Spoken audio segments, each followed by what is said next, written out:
Okay. Okay. Hi everyone. Thank you for attending our online panel discussion. I am Najwa Bt Azman and I'm the moderator for our discussion. Today we are going to talk about a really interesting discussion, which is Mars City. Mars City is a project that becomes the action step for making Mars as the second home for human. The project might sound like a fictional story, but Elon Musk, who is COO of SpaceX, is prepared to achieve the expensive project in history. The SpaceX CEO hopes that complete a settlement on the planet of by 2050. The city will be full and populated using the currently under development Starship, designed to transport humans to Mars and back. And the main topic of our discussion is it worth to build Mars City? So before we start our discussion, let me introduce our panelists. The first panelist is we have Ainnurbasyirah, scientist of astronomy. Our astronaut, Dr. Norsakela, and then Professor Nurul Adibah, Professor of Aerospace Engineering. And the last one is Dr. Fazreen Saleha, Doctor of Space Health. All right, without wasting any time, let me start our discussion. Okay, my first question is, why do we want to send people to Mars? Why Mars? What is the purpose of wanting to build Mars City? Okay, in my opinion, we want to send people to Mars because Mars is an obvious target for exploration because it is close by our solar system.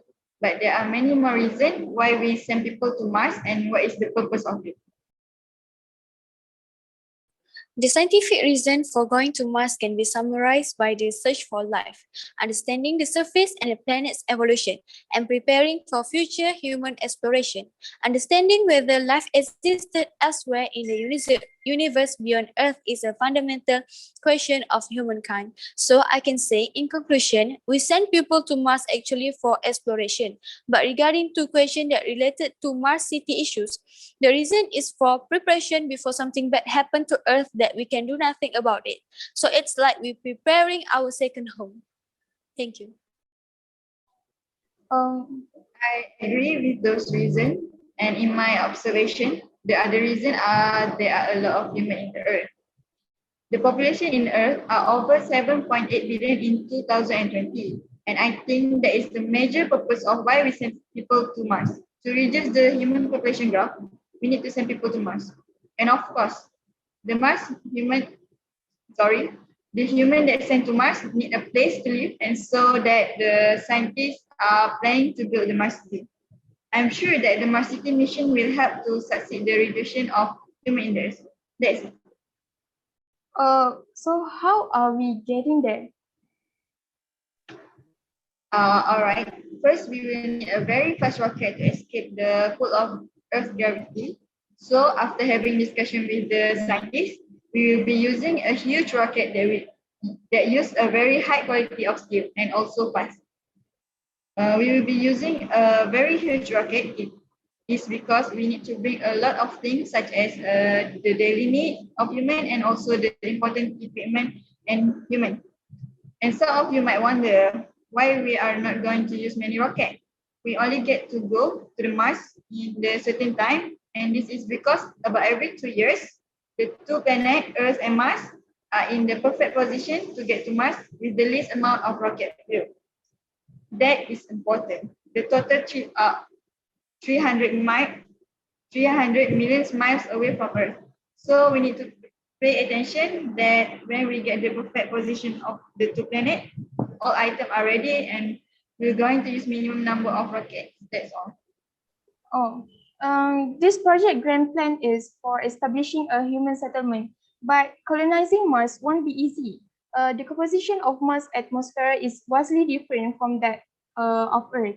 The planet atmosphere contains almost no oxygen, so humans will have a hard time for breathing. So how can we ensure that people can live in Mars?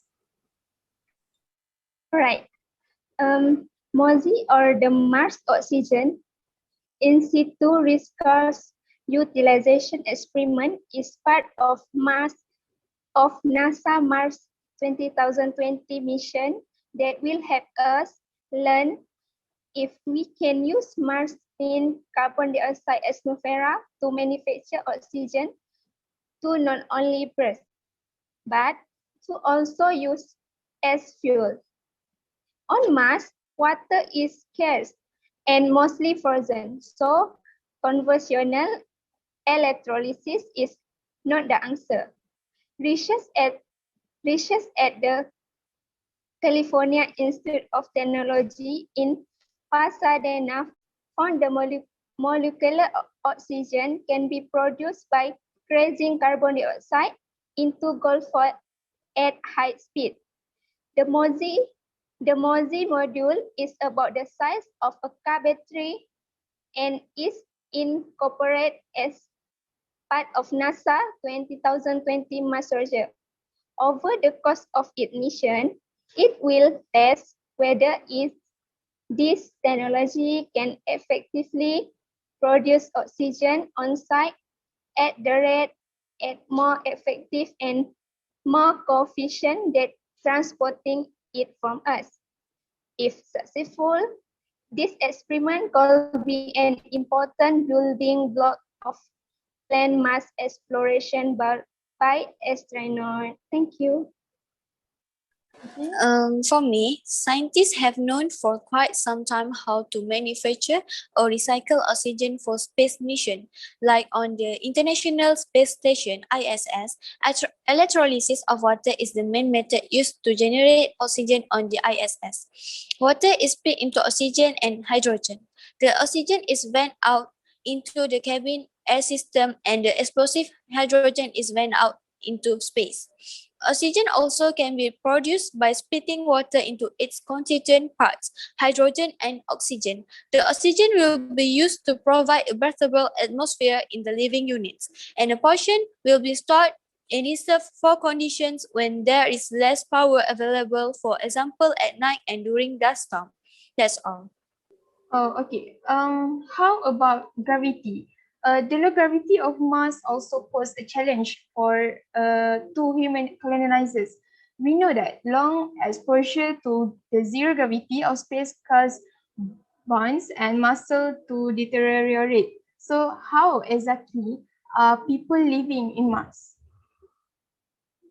Okay, people living in Mars by analyzing how the body changes in weightlessness and after returning to Earth gravity. NASA is developing protective measures against these changes for a Mars mission. Functional task testing is in place to help detect and improve balance control after landing on a gravitational surface. Fine motor skills test done to detect any changes in the ability of astronauts to interact with computer-based devices. Distribution of the fluids in the body is closely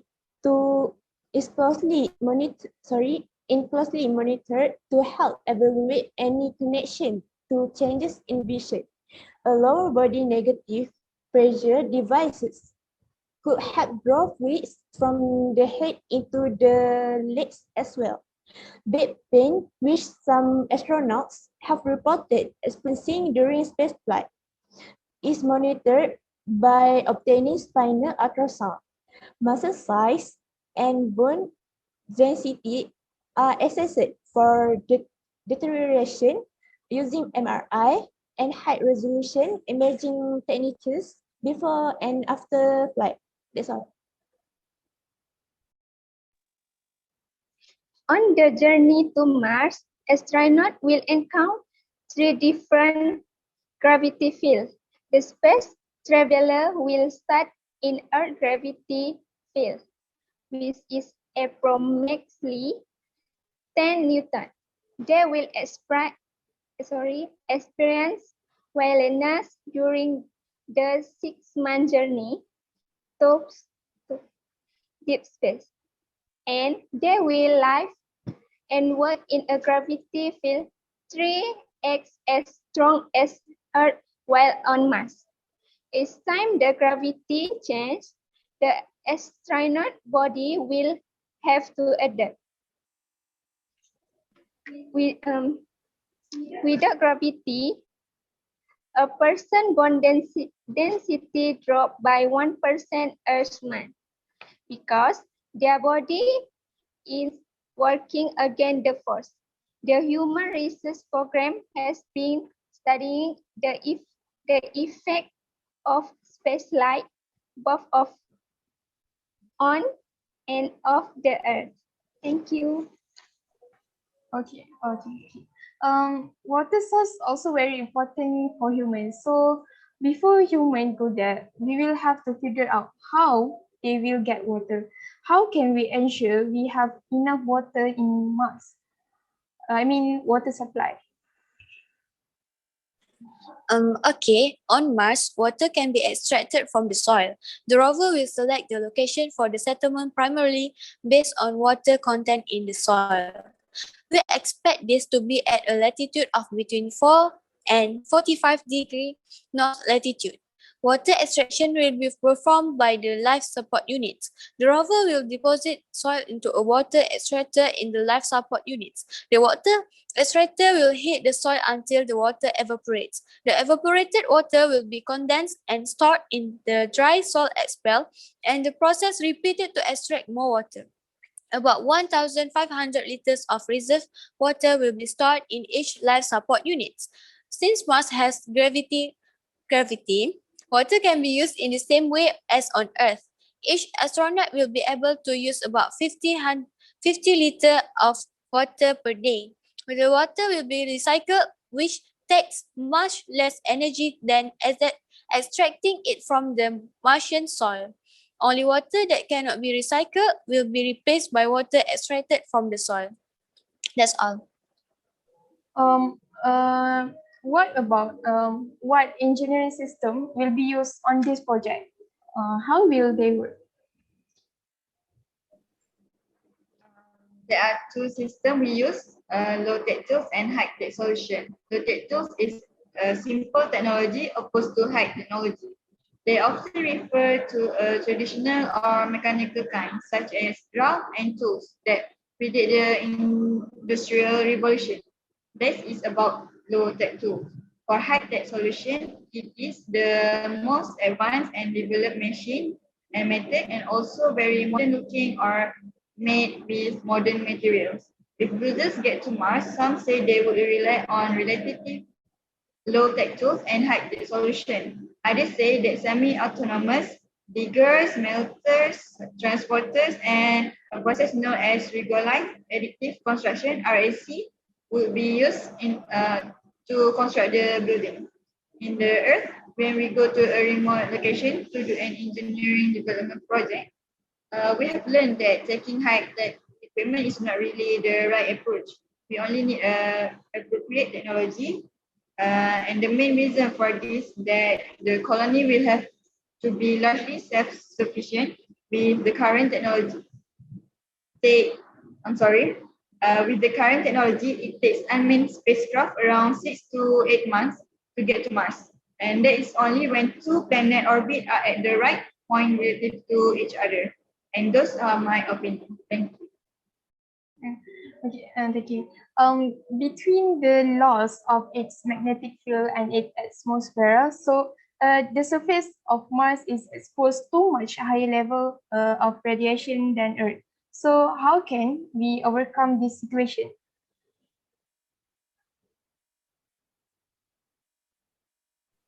Okay, to overcome this situation, humans who explorers to Mars will definitely need to deal with the increased radiation levels on the surface. Any attempt to colonize the red planet will also require measures to ensure that exposure to radiation is minimized. Already several solutions, both short-term and long, have been proposed to address this problem. For example, NASA maintains multiple satellites that study the sun, the space environment throughout the solar system, and monitor for galactic cosmic rays. In the hopes of gaining a better understanding of solar and cosmic radiation. They have also been looking for ways to develop a better shielding for astronauts and electronics. In 2014, NASA launched the Reducing Galactic Cosmic Rays Challenge, an incentive-based competition for others on how to reduce astronauts exposure to galactic cosmic rays. When it comes to long-term stays and colonization, several more ideas have been floated. In the past, habitats built directly into the ground would be naturally shielded against radiation. Proposals have also been made to build habitats above ground using inflatable modules encased in ceramics created using Martian soil. Similar to what has been proposed by both NASA and the ESA for a settlement on the moon, this plan will rely heavily on robots using 3D printing technique known as sintering, where sand is turned into a molten material using X-rays. That's all. Okay. What are people going to do there? What will we do every day? Is it same like we do in Earth? Okay. They can do most of the indoor activities that people can do on Earth, like read, play games, work out in the gym, watch television, use the internet, contact friends at home, and so on. There will be some communication and media limitation due to the distance between Earth and Mars, resulting in time delay. They will have a request the movie or new broadcast. They want to see in advance. If an astronaut would like to watch the Super Bowl, they or she can request it, and it will be uploaded to the server on Mars. There will always be a time delay of at least 3 minutes. So the people on Mars will know who won a few minutes after the people on Earth. Thank you. What about what kind of jobs are suitable if they live there? My observation, there are few jobs that is suitable to work there. For example, teachers, doctors, engineers, meteorologists, and scientists.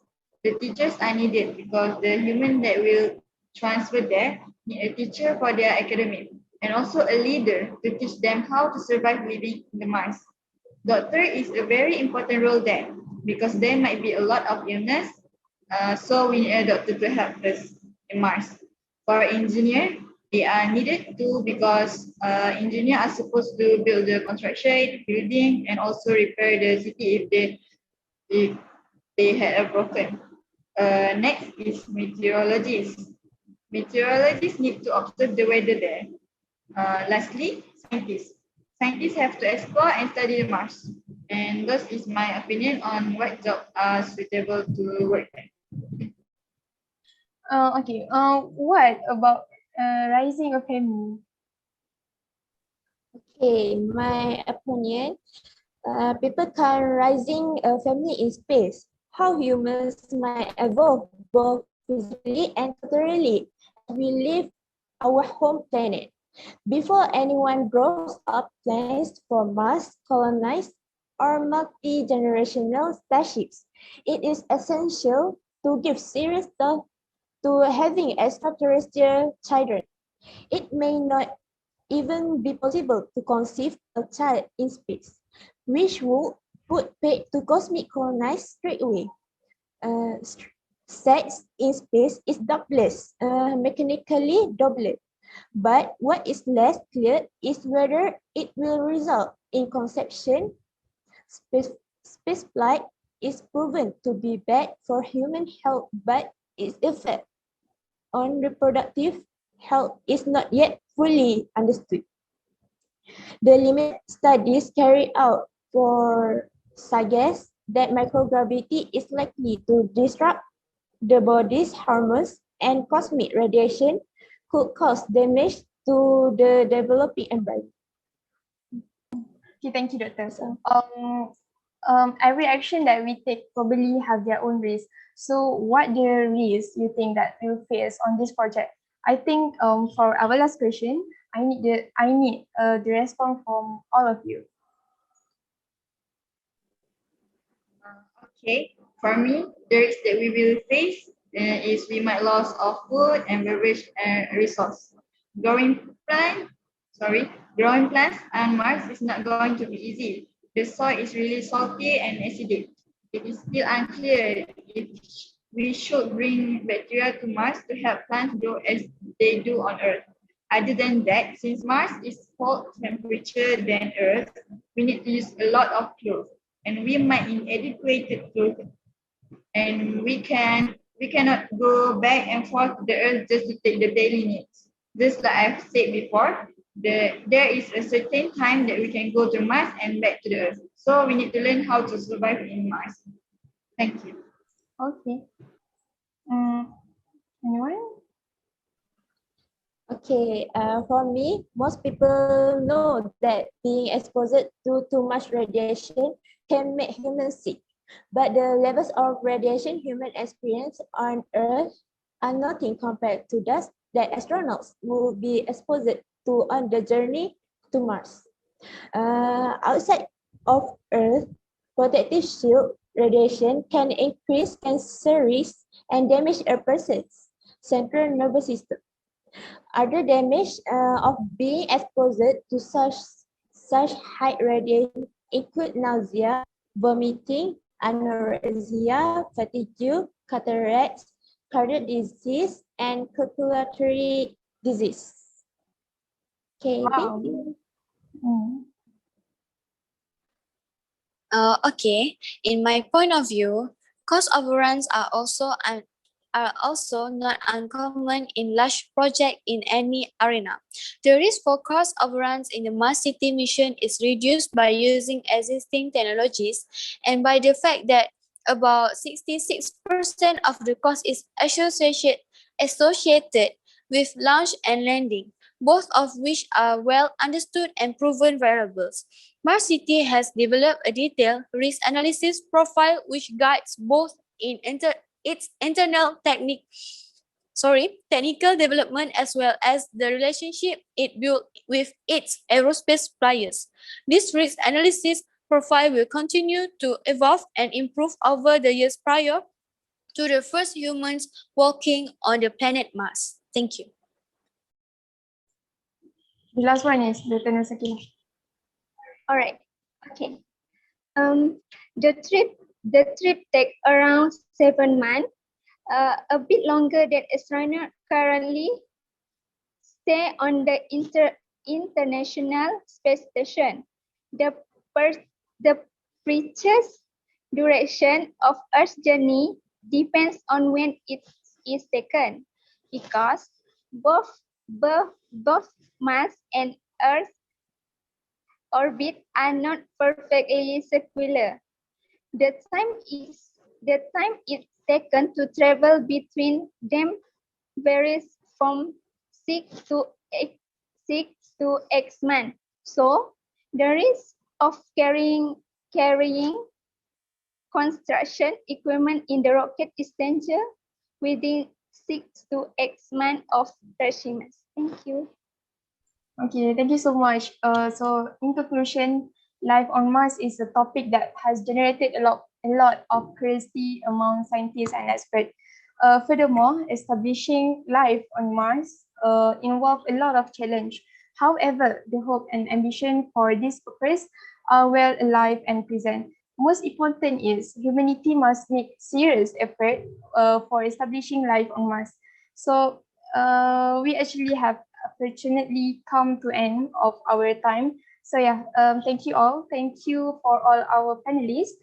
And thank you everyone for your time to join and watching our discussion. I hope that everyone can enjoy our fantastic session, and I hope that everyone can more understand about how and what actually Mars City is. So yeah, thank you so much.